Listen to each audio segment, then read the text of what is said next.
Well, hello and welcome to PM Express. And today we have a very interesting topic. Indeed, it's like an academic question, but it's the reality on the ground. And I'm asking, is it the same book but a different chapter, or we have a different book altogether? Who knows? By the end of the hour, we may be able to determine as to whether we are flipping through the same pages and we just got into a different chapter, or we've left the old book aside and reading a new book altogether. In Ghana, we have tried all types of government, military, socialism, name it, even attempted a one-party rule, but we settled on the multi-party system, which is supposed to be the best of the best of the best. And indeed, Ghana is touted as, the beacon of multi-party democracy. The president recently said that, when he gets, multinationals here, they wonder, how do you guys do it?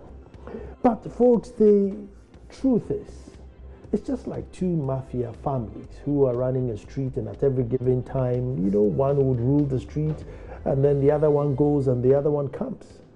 But whether we like it or not, it's a winner takes all system. And so at every given time, one party will win, and when they win, they will take it all until the other party comes and also takes it all. We, on the other hand, who seem to vote them in power, I think are becoming a little bit fatigued. Why? Because it's the same set of complaints, the same set. He bought a car, he rented a house, he embezzled money or he misappropriated money, and then they go. And then the same, different party comes, there you go, there's a borehole here, there's a 6th classroom there. It's just the same. And as a citizen, sometimes you either feel disheartened or, a little bit disrespected that, hold on, weren't these the same things that you guys were complaining about, and now it's your turn, and then it's the same thing, and the people who are doing the same thing now move on to the complaint side of the table. What really is going on? And today we're going to analyze the system called Ghana. My name is Nana Nsakwa IV, Chief of the Little Republic of Akwamu Edumasa. We have a much, much simpler system there, and it doesn't call for an hour to analyze it. Here, we're going to analyze the system called Ghana. Don't move.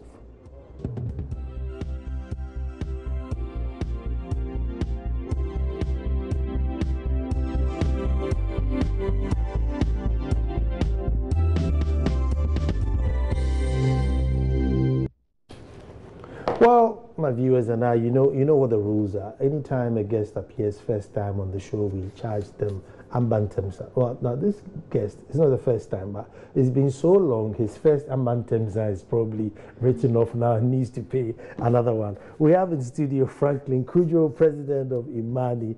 Franklin, you're welcome. It's a pleasure to see you again. Yes, good pleasure. It's been ages. So the last time the studio was downstairs. Change has come. We've been elevated. Change has come, we have been elevated. Right. You see? Right. But good to have you on the show. It's a pleasure to be here. And I'm glad you're on the show, particularly on this subject, which is more like a that's my opinion subject, But I'm just simply asking, is it just the same book and we just got into chapter 2 or chapter 3, or have we left the old book away and we are reading a new book? Now, you are Imani, so, you probably, have more information than I do. How does it feel for you? Well, I'll certainly look at it this way. The fact of the matter really is that as long as people would expect of our government to provide a wherewithal, the basics of life, education, if you like, health, and the good roads and hospitals and what have you, clearly the politicians will feel as king and queens. And to the extent that we have been made to see them as such, and of course I'm not saying this in a pejorative manner because you're a king, Nana Nsakwa IV, but I must say that we see our politicians incidentally as tin gods, and they also feel that way. They also feel that way actually, and to the extent that we rely solely on them for not just directions as to how we lead our lives, which of course should be able to buy us enough insurance against all the diseases of poverty and all the things that we require as human beings. But to the extent that we rely on them for the flimsiest of issues, really, roads, electricity, and what have you, there's a dominant nature of the politician in our lives that we can't do away with. And I think the politician knows that clearly. And to the extent that they have understood that system, it is fairly easy for us to be gamed. And I'm saying this, and I like to use just two examples, by the way. You know, I think we because of the background of giving, politics has become so centralized that almost everything that happens in our society, be it if a chief dies, even if it's a chief of a reclusive entity, the president ought to be informed. And that comes with it a lot of the cultural mores, which is a very good thing. But I think it's also part of the system that drags unnecessarily and along the way creates all kinds of patronage as well. But I like to also say that because of these seemingly not necessarily dissimilar cultural practices across the country, we have carried that into official government business. And so we see the presidency as the be-it-all. And the presidency is part of this large office of government machinery, which actually swallows a lot of our revenues. I mean, the last budget, the 2016-2017 budget, almost allocated about 1.5 billion Ghana cedis to the office of the government machinery, which included the presidency, the chief of staffs, and quite a number of agencies that ought not to exist, or probably could be subsumed under other ministries. But guess what? Next year's budget has actually doubled that figure to almost 3 billion. Wow. Now, and I keep asking myself, I go back into time and look at the Mahama administration and even the Mills administration, and if you see almost on an incremental basis, the ballooning, I'm trying to use adjectives here, a lot of them, the ballooning wage that we are left with, I mean the bill that we are left with, simply because the center has been seen as the one that has a lot of arms and legs like an octopus, and in its way tries to basically grab everything. And so to the extent that we have seen the central government, not the occupants per se, but indeed the office, as the one that has to give life to everything that we do, we live for, then somehow we have understood, and the politician has also understood, the occupants have understood, that they need to take care of themselves properly. And by taking care of themselves, it leads to the things that you normally would have seen, so that the whole idea of the fight against corruption, which is one of the major issues being discussed right now, we say it should actually start from home. So that if we could have shaved off close to 50 million Ghana cedis, and we could have done actually $50 million, we could have done that if we had reordered a number of the agencies within the office of the government machinery, even before this government began business. But we didn't do that. We continued the same sailing, simply because, as I said, that central entity is this amorphous entity which ought to be, must have all the things that somehow people would have to yearn for, you know. And unfortunately, when you look at the makeup of the office of government machinery, some entities, as I've said, ought not to be there, and some ought to be subsumed under other ministries. So the whole idea. Can you give me one that Imani would have thought, look, this you can do without, or this could just go under that? Well, there was a time the Ghana East Commission was under the office of government machinery, but that's a health matter. It could have been under the Ministry of Health. Under Mahama, there were a number of agencies that were not clearly assigned. In fact, they were described as any other office that qualifies to be under the office of government machinery. So you had a number of initiatives that were essentially, you didn't know whether they were creatures that acted similarly like ministries, but you could see that they were performing functions of the president simply because some people ought to occupy them. I must say that some of those entities have now morphed into an entity like the Ministry for... We have procurement. Well, it has morphed into an entity like the Ministry for Special Development. I don't understand what that means, except of course I see the permutations to make some of the functions a bit different from ordinary functions. But if the Ministry for Special Development is in the business of building toilets and building certain infrastructure, which ordinarily should be undertaken by the Ministry of Sanitation, it tells me that we probably didn't need that ministry. And I'm saying this because, not just because of the matter is in the media about 800,000 Ghana City websites. As I hear it's a typo. But that's another story. I'll confirm the issues of typos in our budget shortly. Sometimes I don't believe them. But the Ministry of Special Development Initiatives, they call it, has a budget of almost 453 million Ghana cedis. Now, when you look critically, a substantial amount of that money is supposed to come from our oil money, which is the ABFA, and not budget funded amount.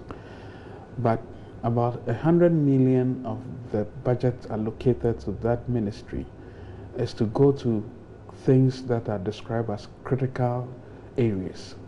Now, the critical areas is not defined. And so if you see something like an 800,000 website bill, it tells me, from someone who has looked at the numbers, it tells me that somehow they are trying to justify those other critical areas by extending the budget. And I'm not saying this because I think there's a different government in power. You asked a very important question. Is it the same cast, but the same, should it be a drama or something? In answering your question, I've tried to tell you that the systems we have created for ourselves actually ensure that there could be minimal change, and it behoves on the leadership at every point in time to be quite efficient or quite effective with the way the resources are managed. And I'll come to that as well. I think that there's a greater will by the President and his vice especially to ensure that the right things are done. They are saying the right things, Ghana beyond aid, meaning that we need to live within our means. I would have suggested that living within your means would have also meant that, first of all, the number of ministers probably could have been reduced. The Ministry for Special Initiatives and some of these ministries that have no clear definitions in terms of their work output probably could have been done away with. I'm listening to you, and then the frightening thing is that now we have created a system so that even if you brought Pope Francis, he has no choice but to sort of follow these systems. And the way in which to get to even control these systems is such that you need so much help.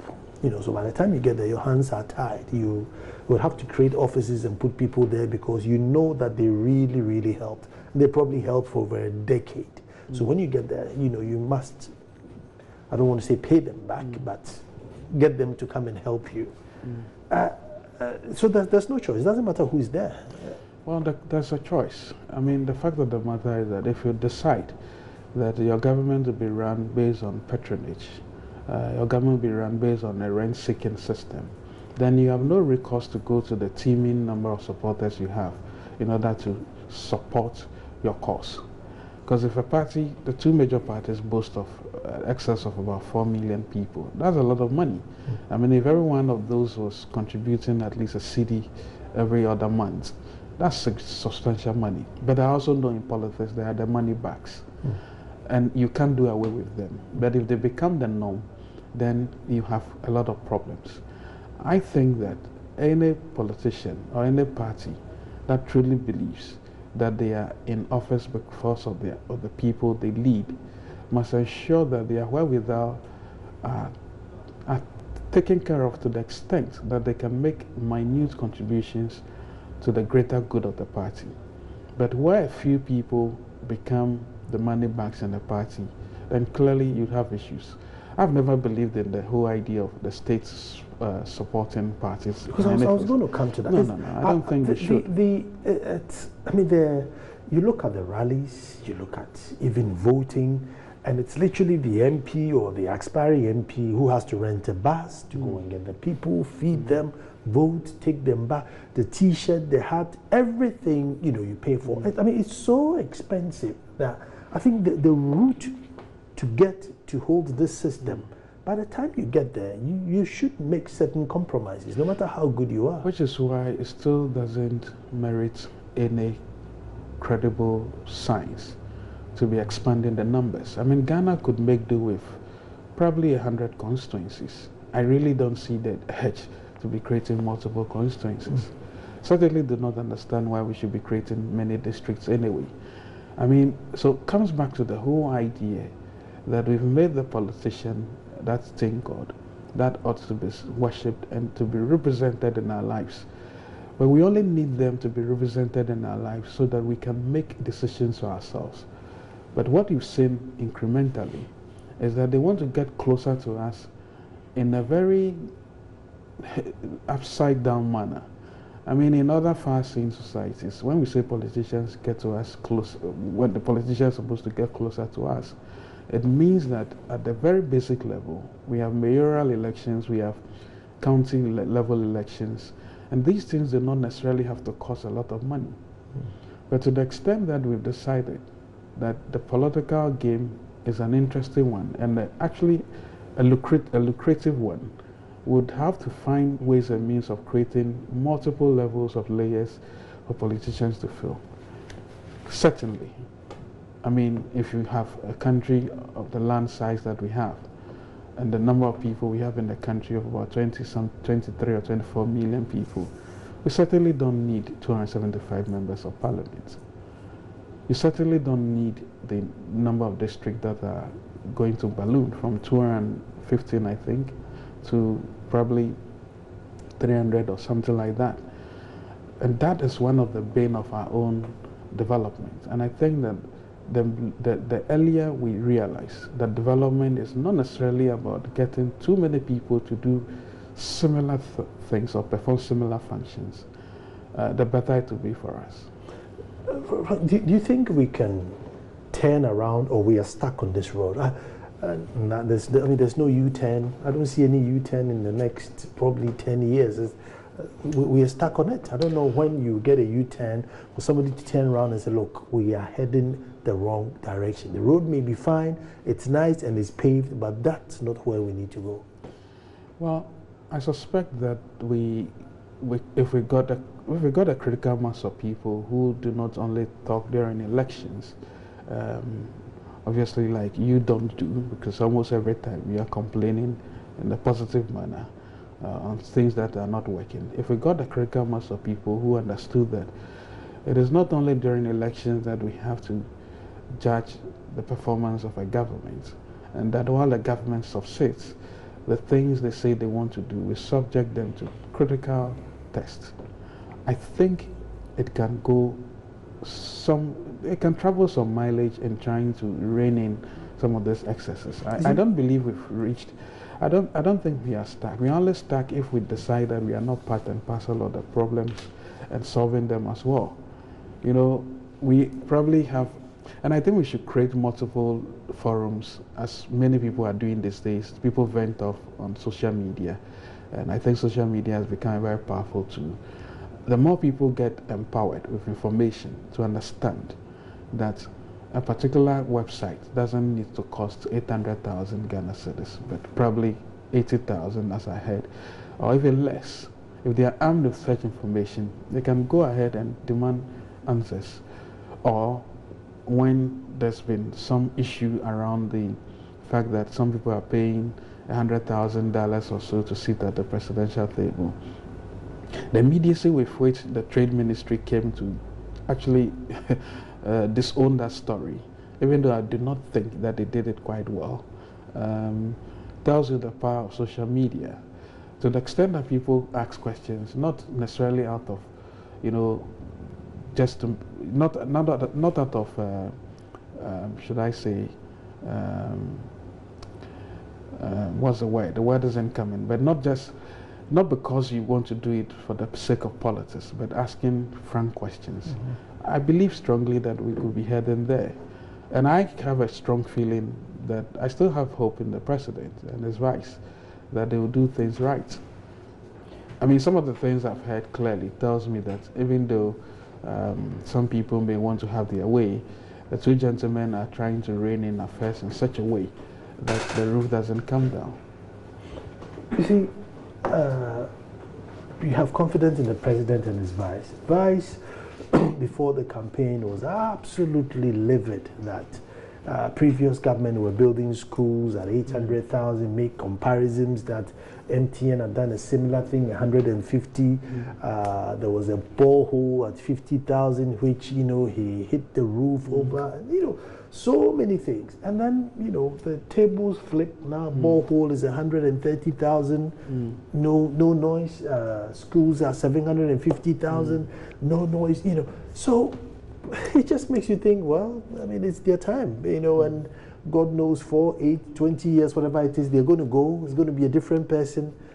And it's, it'll be their time to take it all. And so it's this critical mass. Are we ever going to build a critical mass who will say, no, enough is enough? Because I think they're raising that critical mass, and therefore they would have a field day all the time. Well, some countries have decided that they'll punish their politicians almost every 4 years. I can understand that people could not wait for 4 years in order to make decisions. But as I've suggested a while ago, it is incumbent on every voting citizen to ensure that the accountability that we require, that we exact from our leaders, are actually true. And to the extent that people in the media and some of us who work in civil society at least try to, do the research and educate people about what it is that they can ask or what questions they can ask critically. We will be doing our bid anyway. But as I said a while ago again, if you want to know how a government would perform from day one, just look at its immediate budget, its household budget. And then you decide whether it's going to run a lean administration or not. I'm not entirely convinced that the current administration is running a leaner form of government, because as I've said to you, we've seen an increase of almost, it's actually doubled, of government, Office of Government Machinery budget from 1.5 billion to 3 billion Ghana cedis. And it creates room for all kinds of things to happen. So people like you and those of us in civil society must actually turn our attention to those issues and then advocate and talk about them. I suspect that, no politician likes to have his name or his heritage, battered badly in the public. So to the extent that there can be some amount of, light shining and some shame, people may change. It's the only tools we have, really. I mean, we can't take up arms, really, under a democracy. We really can't. You see,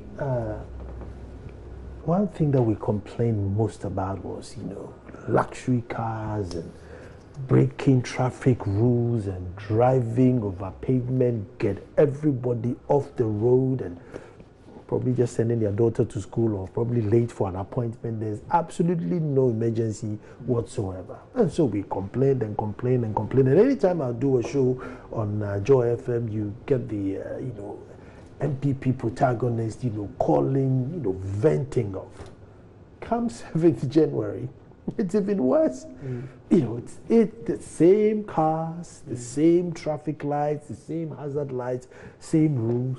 But you see, you're talking about the critical mass. Hunger, poverty, and man must survive. So there's a whole bunch of people who, number one, probably don't even see it. I mean, they live in a Duma, so they have, it's once in every, unless there's a funeral, before they see a 4-wheel drive come to pass. So don't see all these menace going for them to go and complain about. I mean, so it's like we're stuck with it. They'll just be bouncing off each other. If they were to lose power today and the NDC came, they will hop into the same cars, probably newer ones, and still get us off the road and file pass. I mean, the painful reality is we're stuck with it.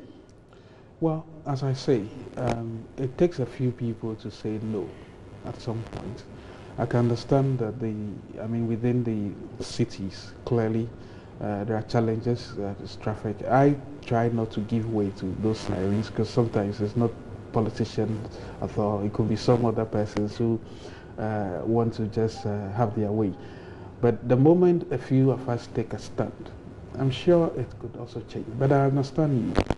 There should have been an institutional audit of the ethics within government for those delinquent ministers or members of government who still do that.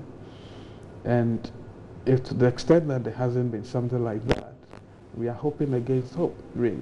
And I'm thinking that even though the presidency seems to still have some goodwill, if they don't watch some of these, what I call ancillary distractions, in no time they may incur the wrath of a lot more people than just a few of us who have been complaining, really. And it's such a travesty, really, discussing the issues of Ghanaian politics. But as I say, it's the fact that politicians ought to survive, and we have created them. We've made them the way they are. That the moment we start disgorging their budgets and realizing that they don't even merit some of the things that we give them, I'm sure that they'll see that they are just as equal as us. But I don't think we've done that critical work here. A few leading people do that. I mean, people try now and then to mirror what a perfect society, a near perfect society should be. I think we should continue doing that. I mean, we at Imani certainly are doing our bit. We've been thinking that the public sector reforms are stuck in the ditch. It's important that the reform effort is brought back on track. And to the extent that even though we don't praise politicians, we use tools that offer rare praise to ensure that the little that we can salvage of our dwindling fortunes within the public arena, it's also salvaged, and then somehow we could build a near perfect society. I mean, it's the only way we can contribute to making things work. I have always said that of all the politicians that have come and gone in the last 3 elections, they never really had business plans. I mean, it's the only reason why during elections you heard a man talk about the fact that, look, you're not voting based on emotions or how well you like a particular political party. We ask questions. It's very important. We certainly ask questions of the NPP, we ask questions of the NDC. I think the NPP wasn't really happy at first, but when push came to shove, they realized that they ought to give some numbers. They started giving numbers about 1 million for each constituency, 1 district, 1 factory, a village, 1 dam. Those things, for me, are the ones from our side. We'll hold them to account. The other matters you mentioned, which are very important, and they are annoying, because if people sit in traffic and you have a siren that makes a whole lot of noise and you want to be giving way, certainly doesn't stand out as a perfect example of a good citizen. Those ones we ought to also talk about, and we all need to talk about bread and butter issues. But I'm saying that the very things we ask our politicians to do, we should be mindful of the fact that it comes of cost. And to the extent that the costs themselves can be ballooned, we need to have a critical inquiry into these matters. Let me take a quick break, and when I come back, I want to find out, hunger, poverty, and man's need to survive against what we face now. Because if you wake up in the morning and you're really thinking of where you're going to get 3 balls of kinky, because probably it's you, your wife, and a baby, and your plan for the day is, where do I get 3 Ghana cedis to buy 3 balls of kinky?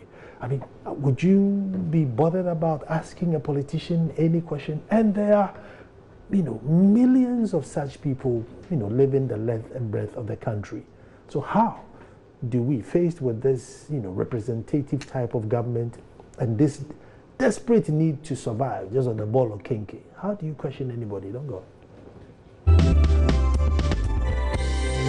Well, thank you very much for staying, and we're just trying to find out if it's the same book but a different chapter, or we have a new book altogether. But Well, by the end of the hour, we would know.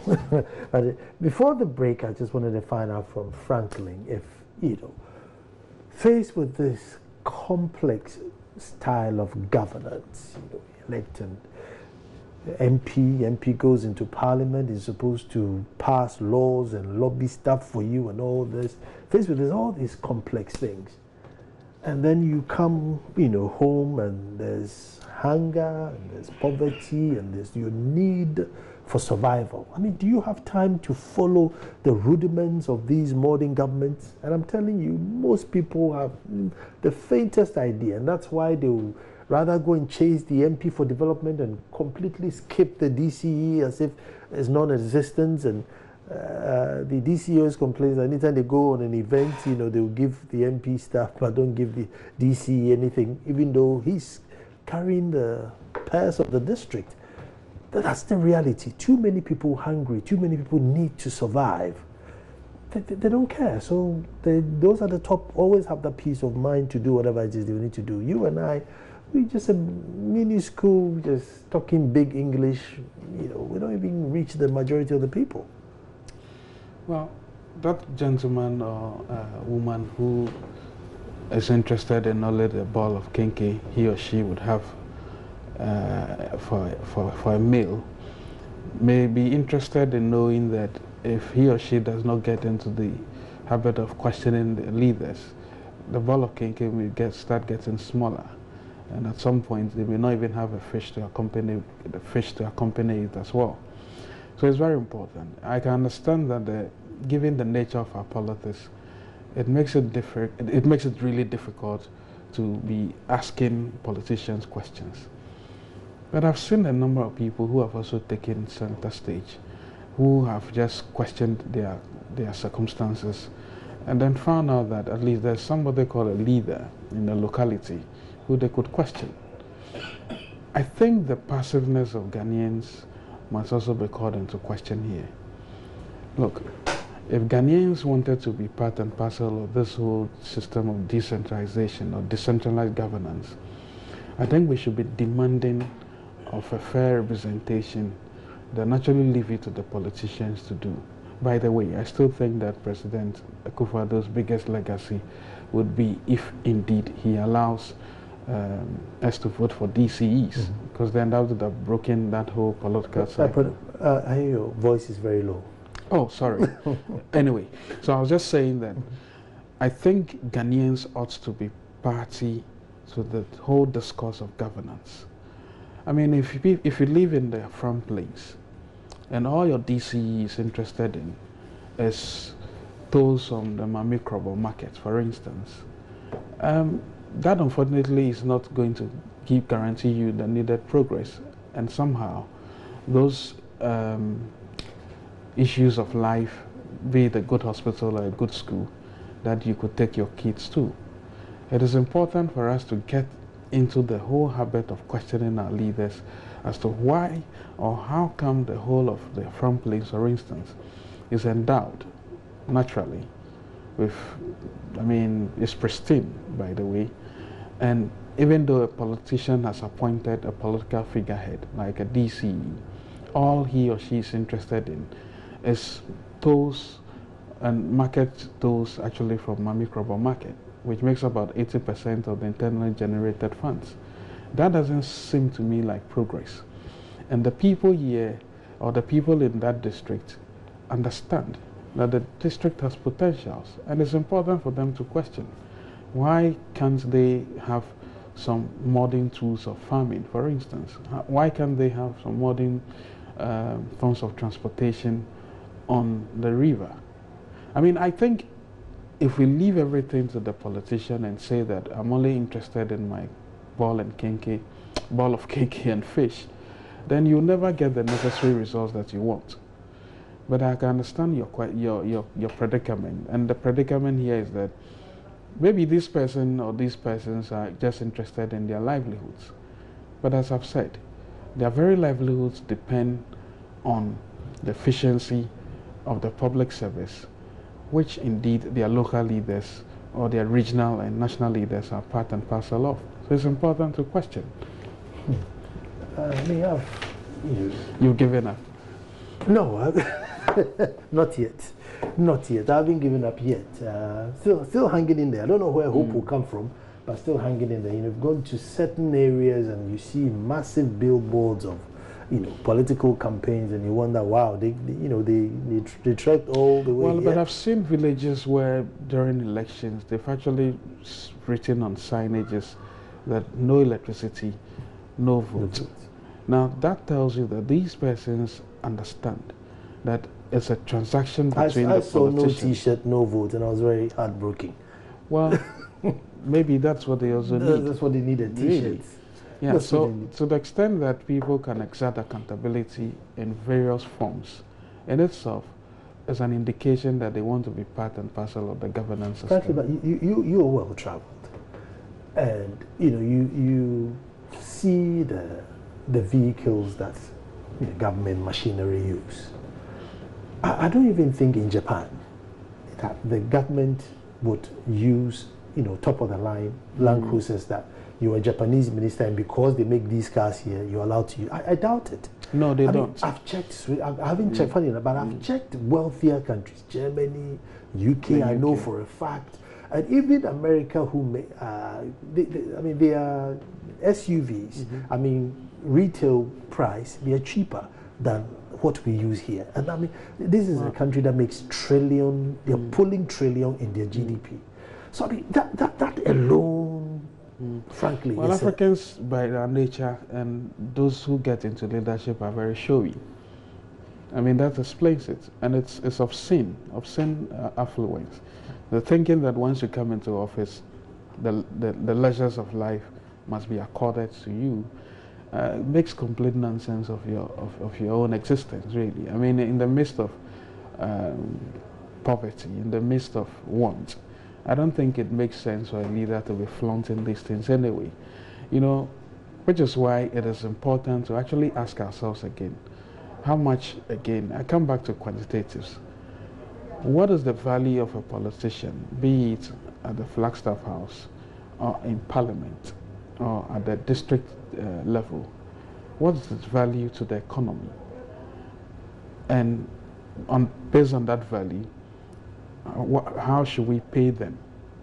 I mean, if an MP is taking a salary which is 6-7 times the per capita income of everybody else, that doesn't seem to me like a serious country.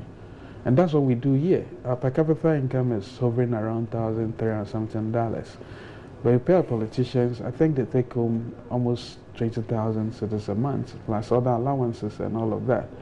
Now that's almost 4 or 5 times the per capita income. That doesn't seem to me like a country that is a serious one. So back again to my first prognosis, that we accord the office of a politician with all the things that they believe would make them comfortable, without us asking of what value are they to us in return. Well, the idea is that those are the questions we need to ask ourselves. If you don't make him comfortable, he's making judgments on your behalf, which are some financial implications. So if he's not comfortable, then he may not make the right judgment. Well, no. If he or she is subject to the very conditions we all live in, then they'll be forced to ensure that the conditions are better off.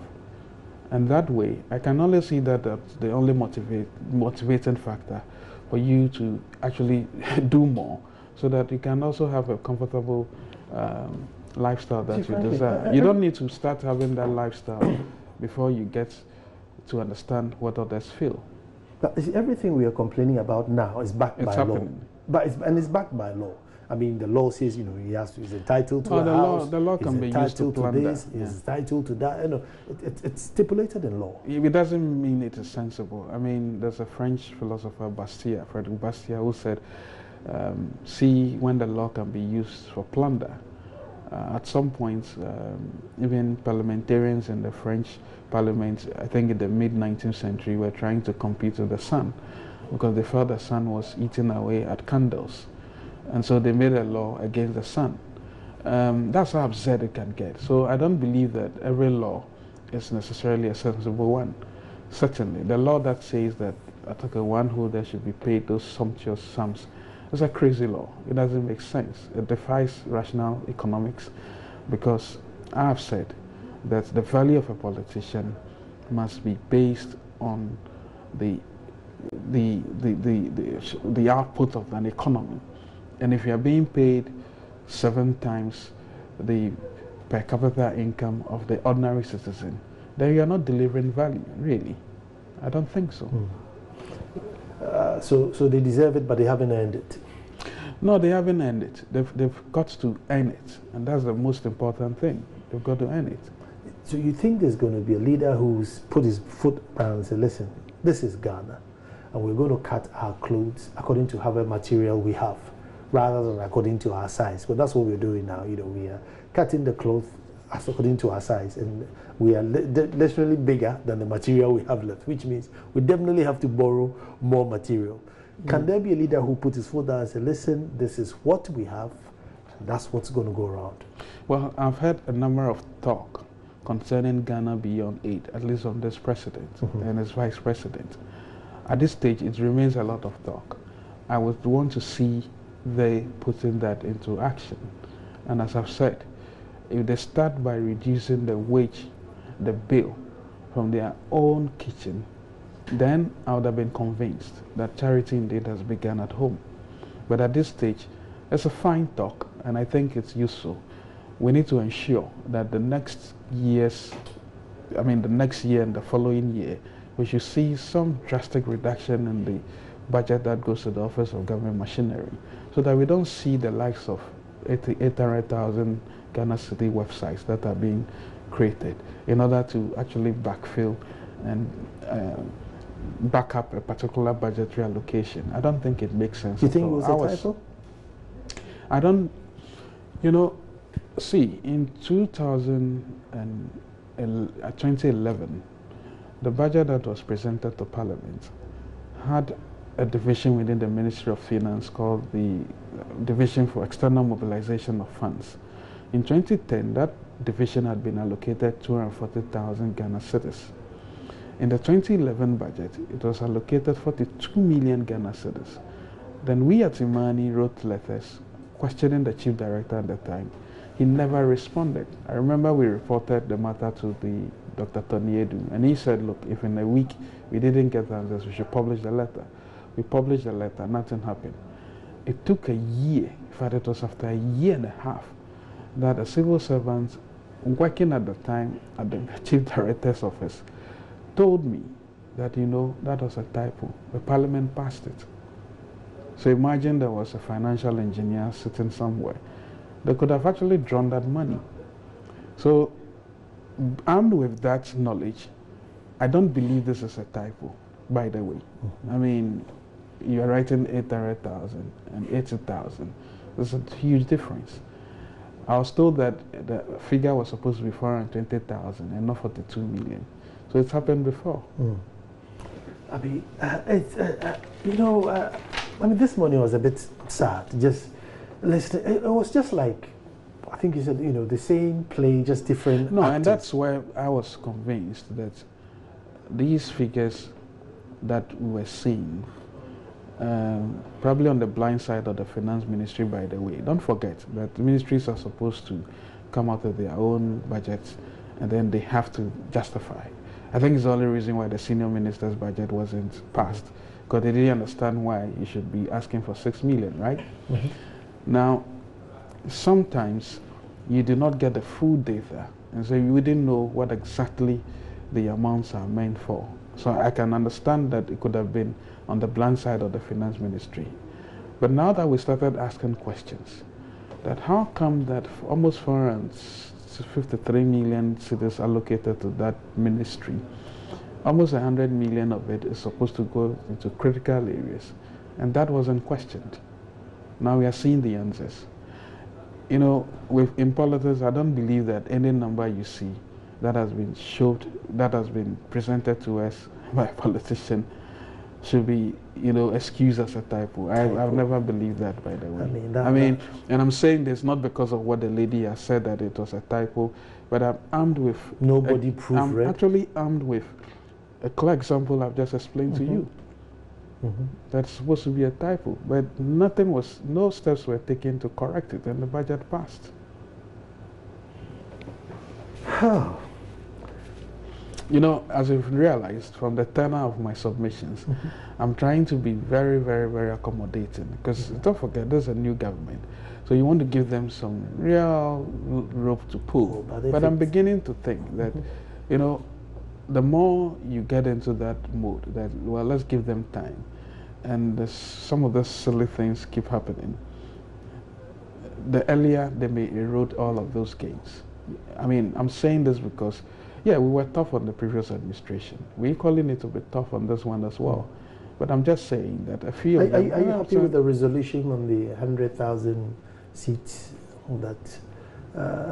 I think it was poorly done, and the explanations that had come, even though the ministry of course takes a substantial part of the blame, I think this is part of what I call the incoherence and planning. I mean, to think that there's nothing wrong organizing this type of meetings anyway and asking people to pay. I mean, it should be, absolutely nothing wrong. But I think the way it's being done, and I don't know whether in the course of sharing the money was when somebody wasn't happy and then complained.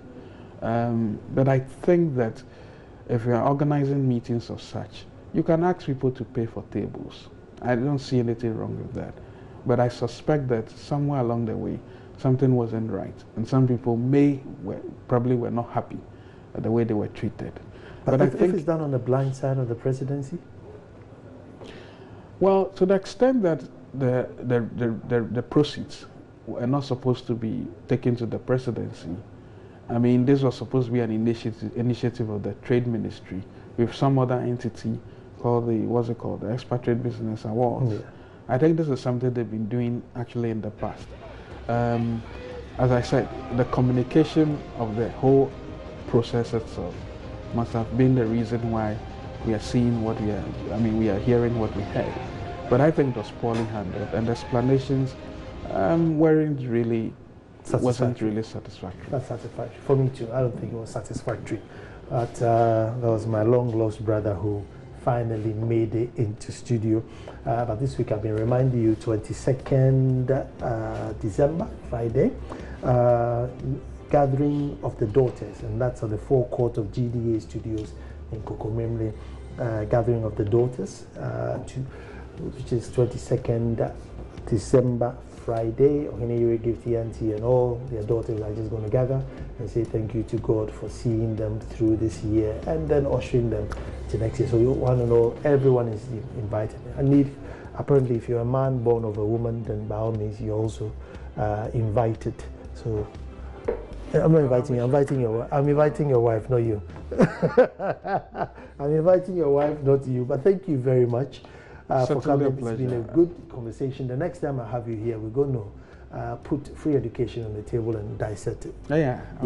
Put free education and actually dissect it. So, as I always say, we'll be back to do this all over again. Thank you very much for watching.